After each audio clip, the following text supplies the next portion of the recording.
오늘 하나님께서 주신 말씀은 빌립보서 3장 1절에서 3절입니다. 빌립보서 3장 1절에 3절을 저와 여러분이 한 목소리로 읽겠습니다. 함께 읽습니다. 끝으로 나의 형제들아, 주 안에서 기뻐하라. 너희에게 같은 말을 쓰는 것이 내게는 수고로움이 없고 너희에게는 안전하니라. 개들을 삼가고 행악하는 자들을 삼가고 몸을 상해하는 일을 삼가라. 하나님의 성령으로 봉사하며 그리스도 예수로 자랑하고 육체를 신뢰하지 아니하는 우리가 곧 할례파라. 아멘.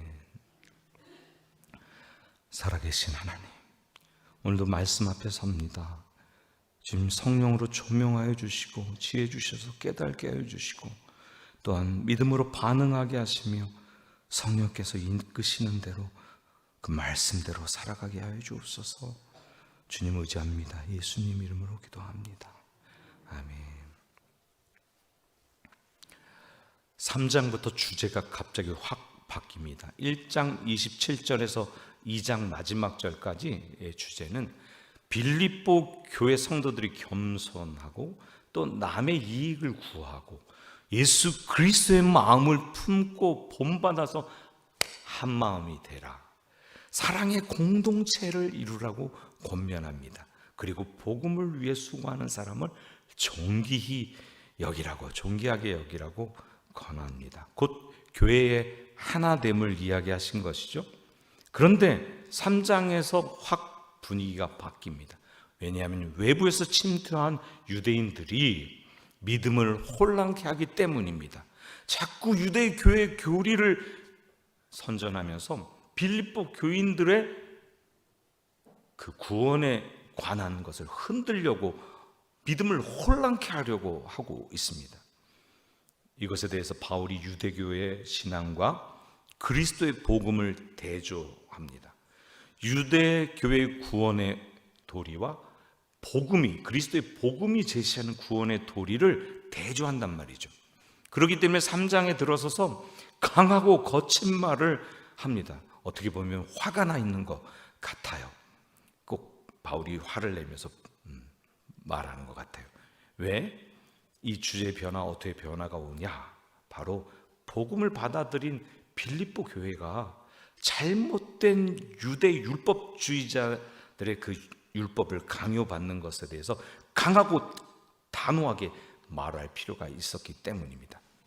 당시 빌립보 교회 내에는 유대 율법주의자들이 침투해서 빌립보 교회 성도들의 복음 신앙을 상당히 위협하고 있었습니다.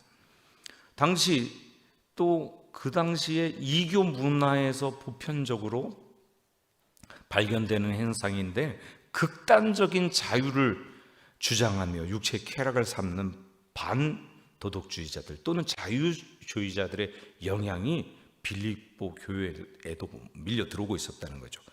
율법주의자, 반도덕주의자, 외향적으로 겉모습을 보면 전혀 다른 것 같지만 복음 신앙을 위협하는 점에서는 공통적이었습니다.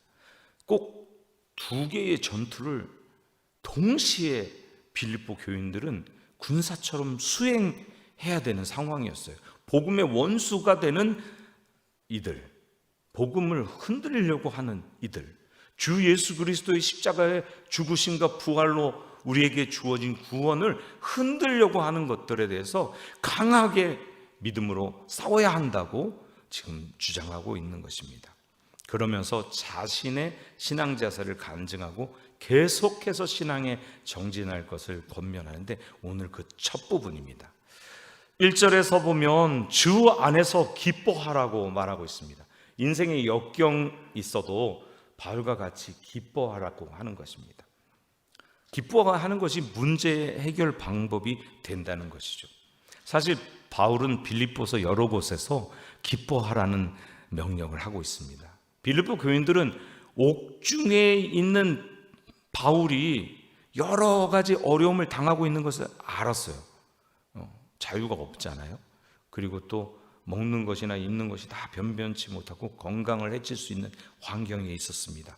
그런 상황에서도 바울은 계속해 기뻐하라고 말하는 것이죠. 이는 기뻐하는 것을 통해서 교회 내부에서 일어나고 있는 불일치, 화합이 안 되는 것들이 해소될 수 있기 때문입니다. 주 안에서라는 이 표현은 성도들의 이런 기쁨이 하나님의 전적인 은혜로 가능하다는 이야기를 말하고 있는 것입니다. 주를 힘입어서 역경을 넘어서고 사단의 공격을 이길 수 있는 것이다. 그러므로 기뻐하라 라고 말하는 것입니다. 사람들은 상황과 환경과 조건이 갖춰져야 기쁘다고 말합니다. 그렇게 생각합니다. 기쁨이라는 감정은 조건이 맞춰졌을 때 속에서 생겨나는 것이라고 생각한다는 것이죠. 그런데 오늘 본문을 정확히 보십시오. 그렇게 말하고 있습니까? 사람들은 재미있는 프로그램을 보면서 재미와 기쁨을 혼동하기도 합니다. 그러나 오늘 본문은 명확하게 기뻐하라 라고 명령하고 있습니다. 이 말은 해도 좋고 안 해도 좋은 거나 상황과 환경이기 때문에 못하겠어 이런 말이 필요 없는 거죠. 기뻐하래요. 내가 슬픔을 당하고 있고 어려움을 당하고 있고 고난에 처해 있고 공격을 당하고 있어도 기뻐하래요. 분명하게 명령하고 있습니다. 이 얘기를 다시 말하면 성경은 기뻐하는 행동을 통해서 기쁨이라는 감정이 생겨난다고 말하고 있는 것입니다. 곧 주 안에서 기뻐하는 것을 통해서 상황과 환경을 조건을 뛰어넘는 기쁨이 우리에게 생겨난다는 얘기를 말하고 있습니다. 왜요? 주 안에서 생겨나는 기쁨은 성령의 열매이기 때문입니다. 주님께 순종하고 기뻐하면 성령께서 우리 안에서 기쁨을 주십니다. 열매 맺게 하십니다.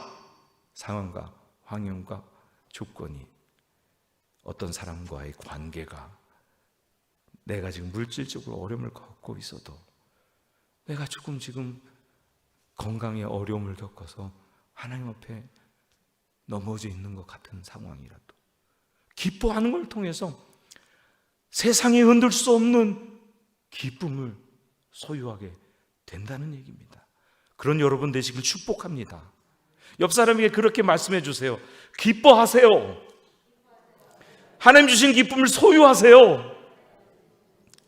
아멘.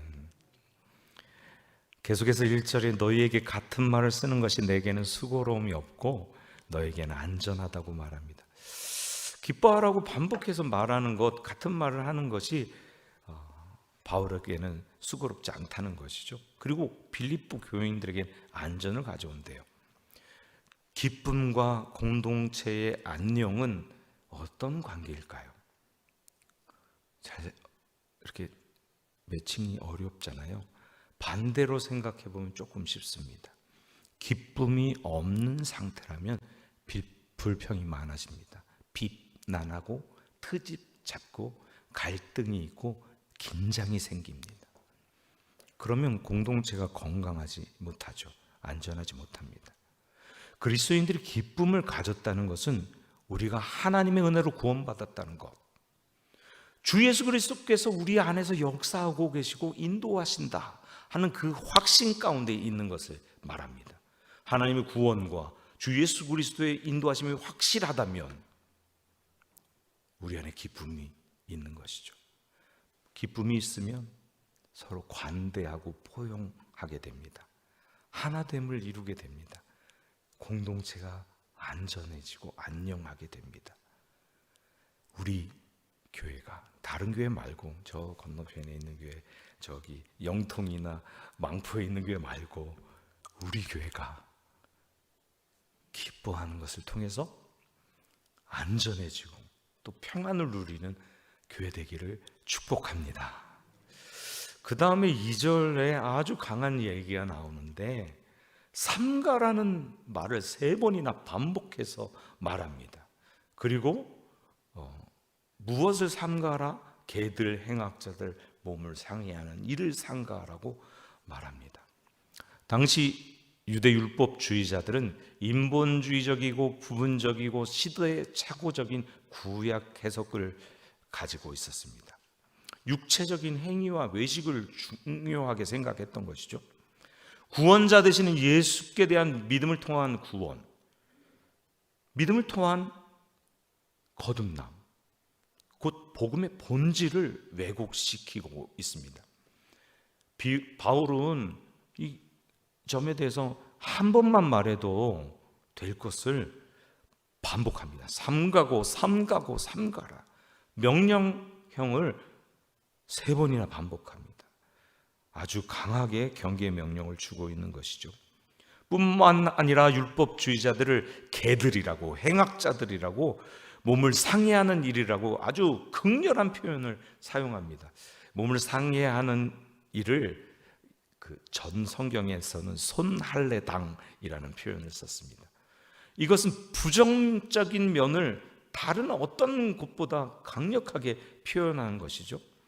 삼중으로 반복해서 대꾸 형식으로 했기 때문에 강조를 더한 것입니다. 그런데요, 원문을 보면 또 새로운 부분이 있어요. 두 운을 맞췄대요.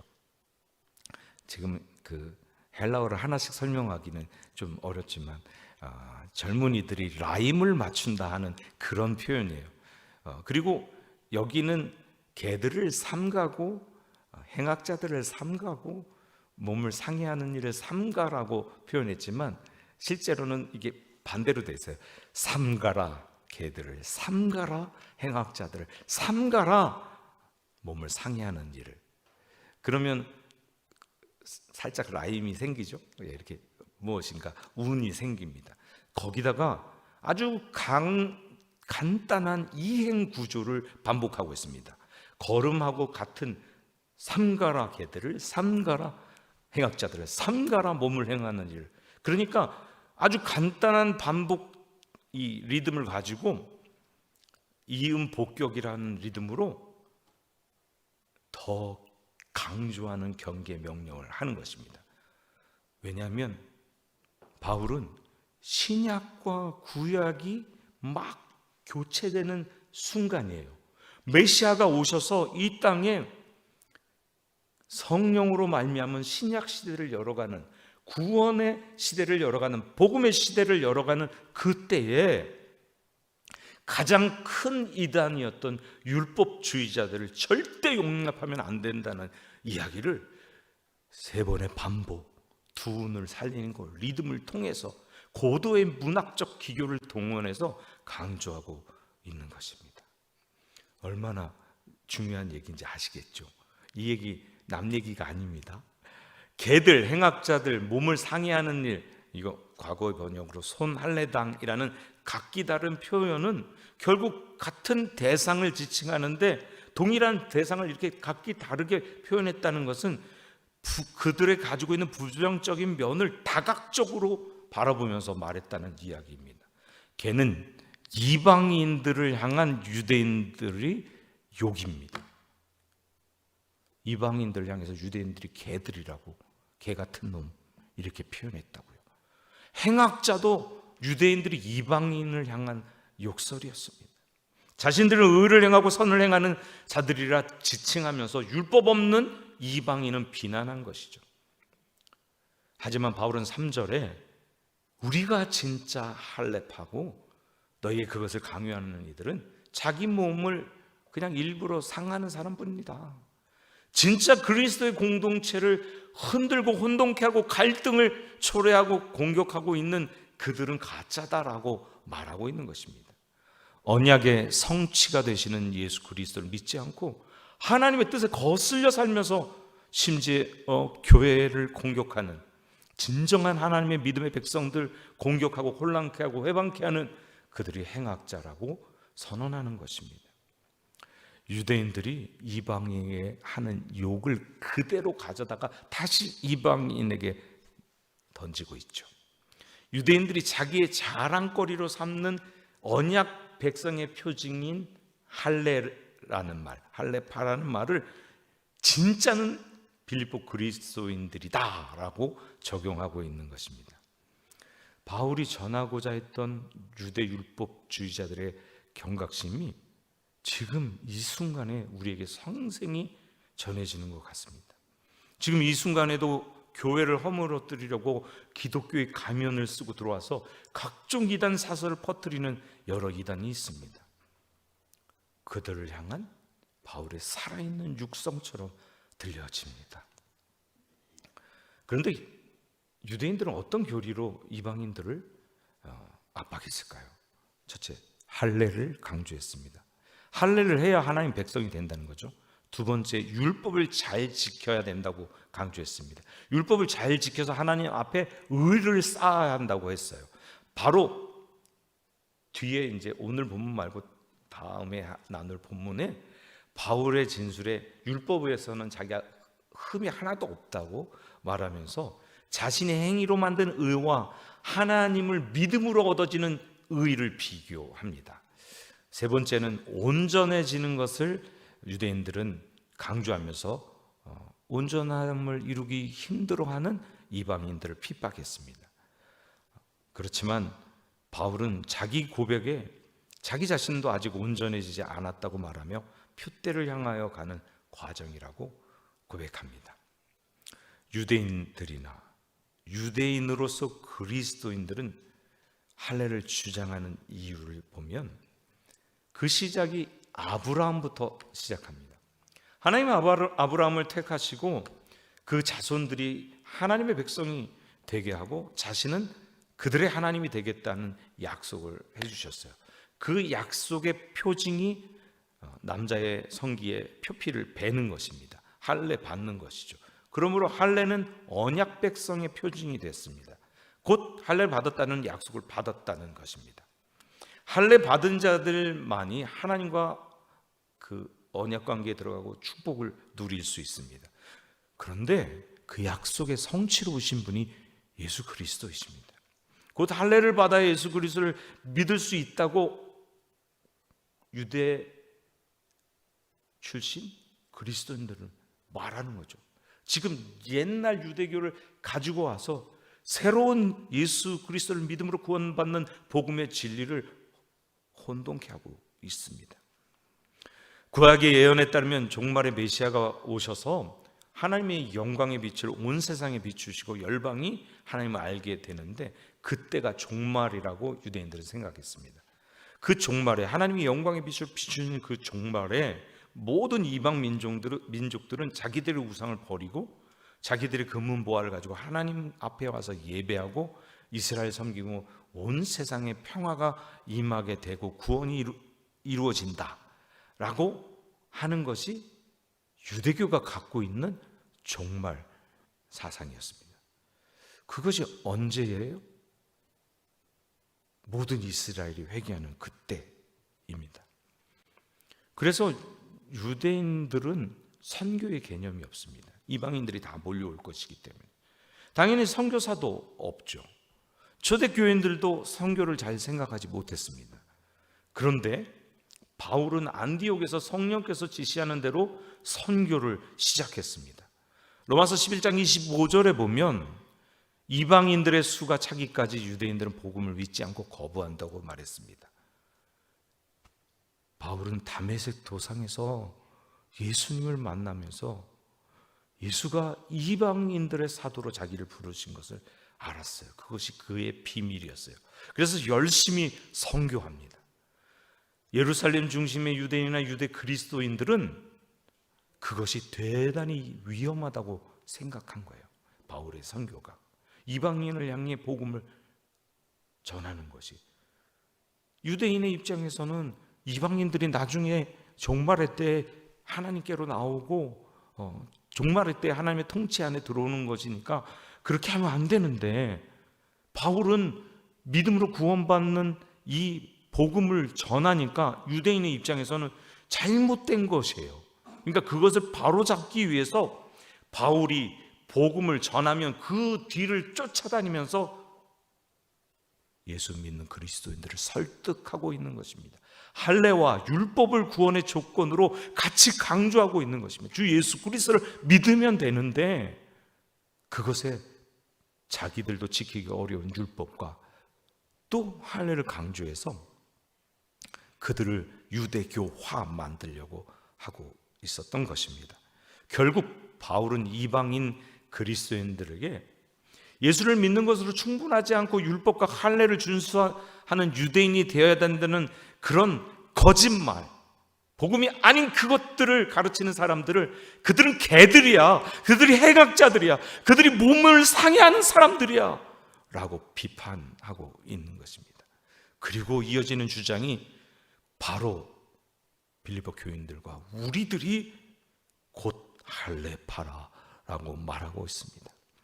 예수 그리스도의 죽음이 대속의 죽음이고 새 언약을 세우는 죽음이었기 때문에 우리가 진정한 하나님 백성이라는 것입니다. 잡히시기 전날 밤에 잔을 나누시며 이 잔은 너희를 위하여 세우는 새 언약의 피라고 말씀하셨습니다. 예레미야 31장 33절을 보면 함께 읽어볼까요? 그러나 그날 후에 내가 이스라엘 집과 맺을 언약은 이러하니 곧 내가 나의 법을 그들의 속에 두며 그들의 마음에 기록하여 나는 그들의 하나님이 되고 그들은 내 백성이 될 것이라. 여호와의 말씀입니다. 이렇게 하나님께서 우리 심령에 말씀을 언약을 두시겠다고 말씀하고 있습니다. 예레미야 31장 33절의 그 내용은 시내산에서 이스라엘 온 민족과 세운 체결한 언약, 70명의 장로들이 올라가서 시내산에서 번제를 드리고 화목제를 드리고 그 피를 받아서 70명에게 뿌리면서 그 언약을 낭독했고 그것을 우리가 그대로 지키겠습니다 하면서 언약을 체결했습니다. 근데 이스라엘 민족이 체결한 그 언약을 지키지 않음으로 인해서 하나님께서 바벨론을 들어서 폐해버리셨습니다. 그리고 새 언약을 세워서 새로운 하나님 백성을 세우시고 새롭게 하나님의 구속사를 시작한다는 예언입니다. 옛 언약은 돌판에 새겨졌지만 새 언약은 마음판에 새기겠다는 거 말씀하신 것입니다. 그러므로 새 언약은 직관적으로 하나님 알고 하나님에 대한 순종이 이루어지는 것이 외부에서 강요되는 순종이 아니라는 것이죠. 마음에서 우러나는 순종이어야 된다는 것입니다. 에스겔 36장 26절 27절 우리 새 마음을 주소서 본문이기도 합니다. 함께 읽습니다. 또 새 영을 너희 속에 두고 새 마음을 너희에게 주되 너희 육신에게 굳은 마음을 제거하고 부드러운 마음을 줄 것이며 또 내 영을 너희 속에 두어 너희로 내 율례를 행하게 하리니 너희가 내 규례를 지켜 행하리라. 아멘. 지금 예레미야에서 예언했던 말씀을 에스겔에서 인용하는 것 같지 않습니까? 그러면서 새 영과 새 마음을 주시겠다고 말씀하고 있습니다. 새로운 영을 주셔서 새 하나님의 백성으로 하나님을 진정으로 예배하고 섬기는 순종하게 하겠다는 예언이죠. 이 예언의 성취로 오신 분이 예수 그리스도입니다. 스스로 새 언약의 제사를 드리셨어요. 자기 생명을 내어주셔서 십자가에서 영단번의 제사를 드리시고 다시는 그와 같은 제사가 필요 없는 제사, 단지 믿음으로 나아가면 구원 얻는 제사. 사랑하는 성도 여러분, 우리들은 자꾸 어떤 형식에 얽매일 때가 많습니다. 유대민족도 그랬던 것 같아요. 제사를 통해서 하나님께 나아가는 방법을 하나님으로부터 받았습니다. 하나님께 나아가려고 하는데 죄가 있어요. 그러면 영광스러운 하나님, 거룩한 하나님 앞에 나아가다가 소멸되어 버리고 마는 거예요. 그럼 하나님 앞에 나아갈 수가 없는 존재가 되어 있는 거죠. 죄인이니까. 이 죄의 문제를 해결해야 되는데 해결할 방법이 없어요, 우리에게. 그런데 하나님께서 제사를 통해서 그 제물에게 죄를 전가하고 죄의 값은 생명으로 지불해야 하니까 그 제물의 생명을 죽여서 그 피를 흘려서 죄를 덮어주신다라고 하는 약속을 주신 거예요. 그 제사법을 주신 거예요. 자, 여러분 질문해 보겠습니다. 이 제사를 드린 것이 죄를 없이 했습니까? 제사를 드리면 하나님이 죄 없다라고 덮어주시겠다고 하는 그 약속을 믿은 것이 하나님 앞으로 나아가겠습니까? 제사의 문제가 아니고요, 믿음의 문제입니다. 그 믿음의 문제가 양을 잡아 바치면서 드렸던 제사가 예수님의 영단번의 제사를 예표하고 있는 것입니다. 그러므로 동일하게 믿음의 문제입니다. 예수 그리스도가 우리를 위해서 죽어주셨다, 그 제사를 드렸다는 것을, 그것을 통해서 죄의 싹을 지불하셨다는 것을 믿는 것, 그러므로 믿음의 복음이라는 이야기가 나오는 것이죠. 여기 새 언약과 그 형식적인 표징을 대조하고 있는데, 우리 마음에서 시작되는 신앙으로 하지 않는 겉으로 드러나는 표징, 할례든 세례든 모세 율법을 지키는 것이든 제사든 어떤 선행이든 의미가 없다는 것입니다. 오로지 마음속으로부터 하나님을 의식하고 하나님을 의지하고 하나님께 순종하는 신앙의 표현일 때 그런 것들은 의미가 있어지는 것입니다. 그런 신앙이 없을 때는 형식적인 할례, 율법을 문자 그대로 지키는 거, 성전에서 제사 드리는 거 다 의미가 없다는 것입니다. 심지어 하나님께서는 지겹다고 말씀하셨어요. 너희들이 드리는 기름 냄새가 지겹다. 그런 제사 드리지 말아라. 내가 원하는 건 번제가 아니야. 상하고 통해하는 심령이야. 나는 니들의 마음을 받고 싶은데 너희는 제사 드리고 끝. 우리는 그렇지 않습니까? 하나님 우리 마음을 받고 싶어 하시는데, 우리의 답답한 마음 하나님께 토로하고 싶어 하시는데, 무엇이든지 구하면 주시겠다고, 찾으면 찾게 해주겠다고, 문을 열려주시겠다고 다 응답을 준비하고 계신데, 우리의 마음을 받기 원하시는데, 우린 그것보다 그냥 제사 드렸으니까, 예배 드렸으니까, 기도했으니까 그러진 않습니까?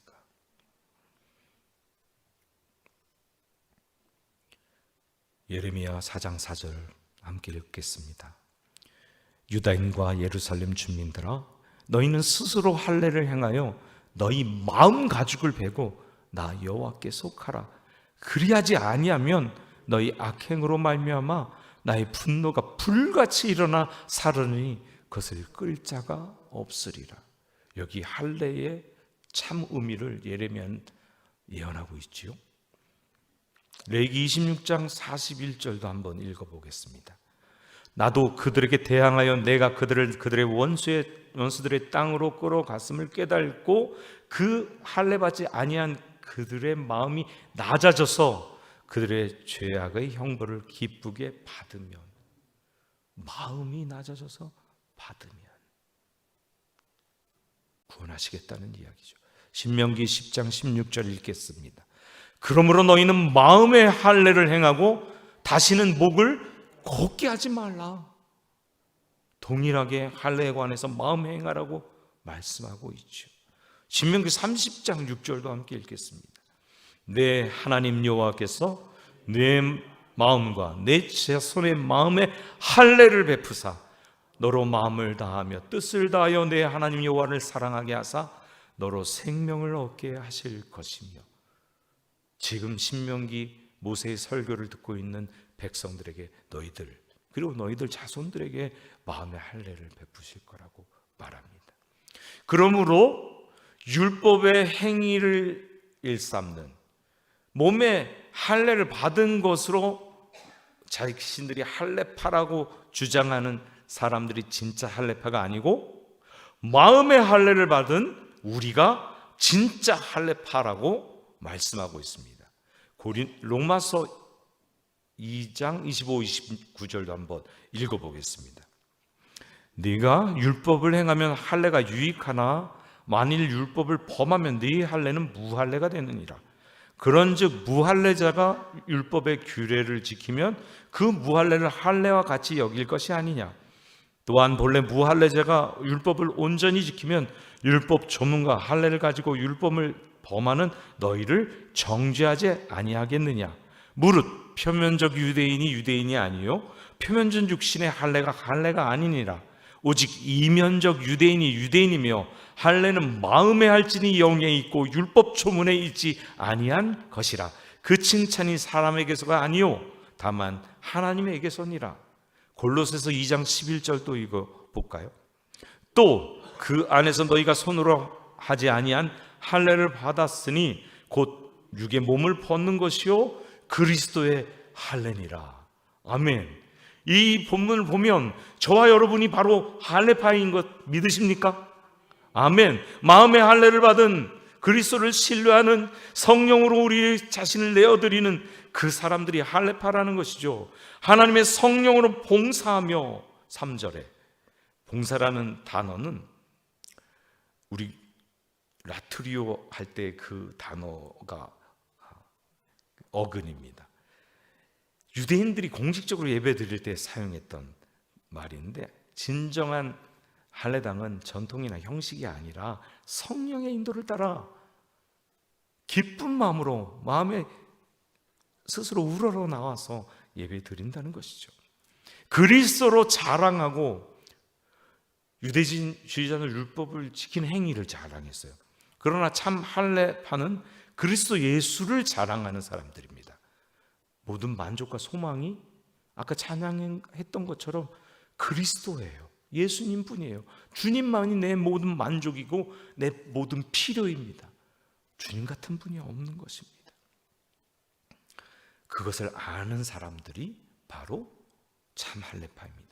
육체를 신뢰하지 않는, 여기 육체는 헬라어의 사르키라는 단어를 썼는데 세 가지 의미가 있어요. 일반적인 몸, 인간의 성품, 타락한 본성, 이런 의미를 가르치는데 그리스도의 밖에 있는 모든 것, 곧 인간이 의식, 공적 이런 것들을 말하는 것, 그런 것을 신뢰하지 아니하는, 곧 진정한 할례파인 그리스도인들은 하나님께로부터 의를 얻을 수 없는 육체, 의식과 자랑과 어떤 형식을 신뢰하지 않고 오직 그리스도만을 신뢰한다는 이야기입니다. 진정한 하나님의 백성은 육체의 표로 증명되는 것이 아니라 성령을 통한 마음의 헌신으로 증명됩니다. 구약시대 때 하나님의 뜻을 따랐던 선지자들도 육신의 할례가 아닌 마음의 할례를 강조했죠. 아까 저희들이 막 읽었던 성경 구절들입니다. 바울은 이러한 마음의 할례를 받는 진정한 의미의 할례파의 조건을 밝히는 것이죠. 하나님의 성령으로 봉사하며 그리스도 예수로 자랑하고 육체를 신뢰하지 않은 이 세 가지 조건을 밝힘으로써 육체를 자랑하는 율법주의자들과 대조하여 진정한 의미의 할례파, 곧 하나님 백성으로서의 정체성을 말하고 있습니다. 그리스도인은 한 하나님의 영을 따라 봉사하고 오직 예수 그리스도로 자랑하는 사람들입니다. 그 외에 다른 것이 필요할까요? 아니죠. 복음에 대해서 얘기하면서 예수 그리스도 외에 다른 무엇이 필요하다고 말하면 다 그 가르침은 가짜입니다. 거짓입니다.